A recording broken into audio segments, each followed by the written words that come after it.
administration and Congress are pursuing bills that would mandate a cap-and-trade system and mandate reductions in greenhouse gas emissions here in the U.S.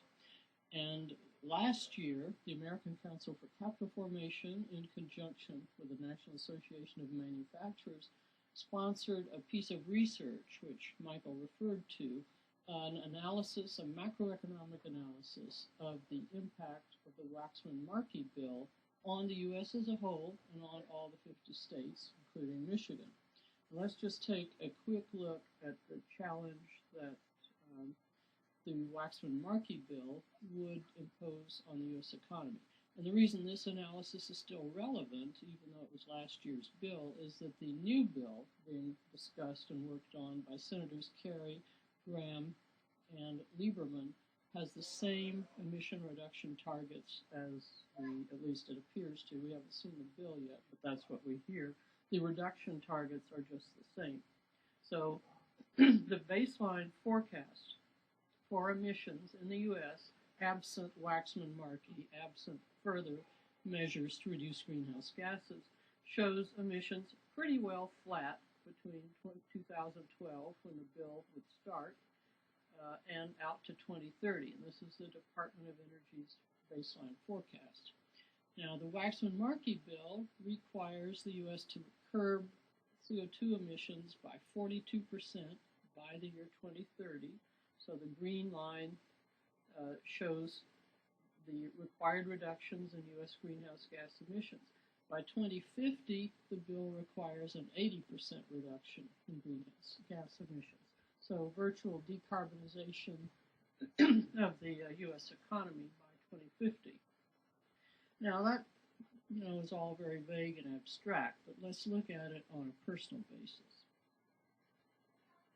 Per capita emissions, per person emissions here in the U.S. are now running at about 18 tons per year.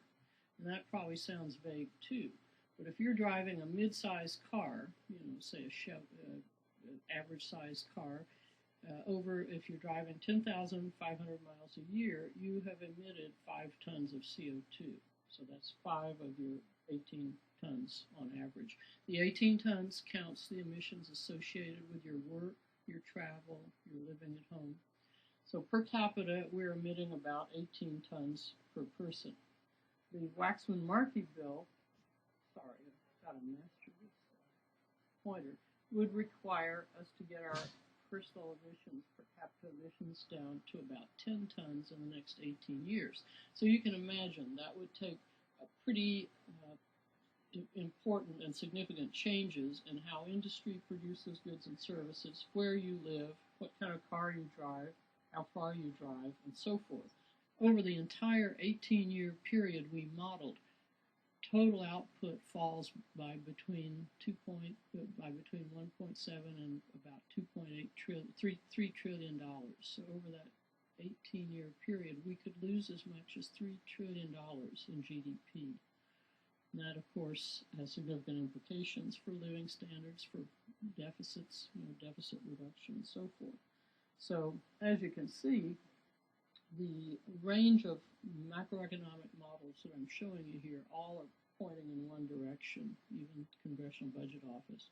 Smaller GDP and smaller impact and a lower employment.